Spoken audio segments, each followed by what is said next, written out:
ಡಿಕೆಶಿ ದೆಹಲಿಗೆ ಹೋಗ್ತಿದ್ದಂತೆ ಸಿದ್ದು ಕ್ಯಾಂಪ್ನಲ್ಲಿ ಕಳವಳ. ಡಿಕೆಶಿಗೆ ಹೈಕಮಾಂಡ್ ಬುಲಾವ್. ಮಿಂಚಿನ ಬೆಳವಣಿಗೆ. ಸಿದ್ದರಾಮಯ್ಯಗೆ ಮೂಡಾ ಕೇಸು ಉರುಳಾಗೋ ಭೀತಿ. ಹೀಗಾಗಿ ರಾಜ್ಯ ಕಾಂಗ್ರೆಸ್ನಲ್ಲಿ ಮಿಂಚಿನ ಸಂಚಲನ. ಹೈಕಮಾಂಡ್ ಎಂಟ್ರಿ ಬಳಿಕ ಸಿದ್ದುಗೆ ಕುರ್ಚಿ ಟೆನ್ಷನ್. ಇತ್ತ ಸಿಎಂ ಸ್ಥಾನಕ್ಕಾಗಿ ಲಾಬಿ ಶುರು ಮಾಡಿದ ಡಿಕೆಶಿ. ಮೇಲ್ನೋಟಕ್ಕೆ ಮಾತ್ರ ಸಿದ್ದರಾಮಯ್ಯಗೆ ಡಿಕೆಶಿ ಸಪೋರ್ಟ್. ಒಳಗೊಳಗೆ ಸಿಎಂ ಸ್ಥಾನಕ್ಕಾಗಿ ಡಿಸಿಎಂ ಡಿಕೆಶಿ ಲಾಬಿ. ಹೀಗಾಗಿ ಡಿಕೆಶಿ ಮೇಲೆ ಕಣ್ಣಿಟ್ಟಿರುವ ಸಿದ್ದರಾಮಯ್ಯ ಟೀಮ್. ಡಿಕೆಶಿ ದೆಹಲಿಗೆ ಹೋಗ್ತಿದ್ದಂತೆ ಸಿದ್ದರಾಮಯ್ಯ ಟೀಮ್ ಫುಲ್ ಅಲರ್ಟ್ ಆಗಿದೆ. ದಿಢೀರ್ ದೆಹಲಿಗೆ ದೌಡಾಯಿಸಿದ ಸಚಿವ ಮಹದೇವಪ್ಪ.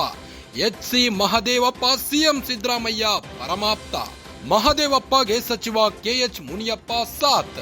ಖರ್ಗೆ ಬಳಿ ದಲಿತ ನಾಯಕರಿಂದ ಮಹತ್ವದ ಮಾತುಕತೆ. ಕಾಂಗ್ರೆಸ್ನಲ್ಲಿ ದಿಢೀರ ಬೆಳವಣಿಗೆಯಿಂದ ಸಂಚಲನ.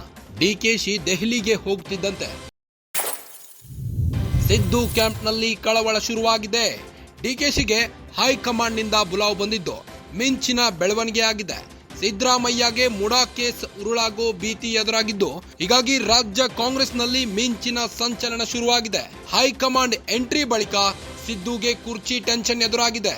ಇತ್ತ ಸಿಎಂ ಸ್ಥಾನಕ್ಕಾಗಿ ಡಿಕೆ ಶಿವಕುಮಾರ್ ಲಾಬಿ ಶುರು ಮಾಡಿಕೊಂಡಿದ್ದಾರೆ. ಮೇಲ್ನೋಟಕ್ಕೆ ಮಾತ್ರ ಸಿದ್ದರಾಮಯ್ಯಗೆ ಡಿಕೆಶಿ ಸಪೋರ್ಟ್ ಮಾಡ್ತಾ ಇರೋದು. ಒಳಗೊಳಗೆ ಕತ್ತಿ ಮಸೆಯೋ ಕೆಲಸ ಆಗ್ತಾ ಇದೆ. ಸಿಎಂ ಸ್ಥಾನಕ್ಕಾಗಿ ಡಿಸಿಎಂ ಡಿಕೆಶಿ ಲಾಬಿ ಶುರು ಮಾಡಿಕೊಂಡಿದ್ದಾರೆ. ಹೀಗಾಗಿ ಡಿಕೆಶಿ ಮೇಲೆ ಕಣ್ಣಿಟ್ಟಿರುವ ಸಿದ್ದರಾಮಯ್ಯ ಟೀಮ್. ಡಿಕೆಶಿ ದೆಹಲಿಗೆ ಹೋಗ್ತಿದ್ದಂತೆ ಸಿದ್ದರಾಮಯ್ಯ ಟೀಮ್ ಫುಲ್ ಅಲರ್ಟ್ ಆಗಿದ್ದಾರೆ. ಸಚಿವ ಮಹದೇವಪ್ಪ ದಿಢೀರ್ ದೆಹಲಿಗೆ ದೌಡಾಯಿಸಿದ್ದಾರೆ. ಎಚ್ಸಿ ಮಹದೇವಪ್ಪ ಸಿಎಂ ಸಿದ್ದರಾಮಯ್ಯ ಪರಮ ಆಪ್ತರಾಗಿದ್ರು. ಮಹದೇವಪ್ಪಗೆ ಸಚಿವ ಕೆಎಚ್ ಮುನಿಯಪ್ಪ ಸಾಥ್ ನೀಡಿದ್ದಾರೆ. ಖರ್ಗೆ ಬಳಿ ದಲಿತ ನಾಯಕರಿಂದ ಮಹತ್ವದ ಮಾತುಕತೆ ನಡೆದಿದೆ. ಕಾಂಗ್ರೆಸ್ನಲ್ಲಿ ದಿಢೀರ್ ಬೆಳವಣಿಗೆಯಿಂದ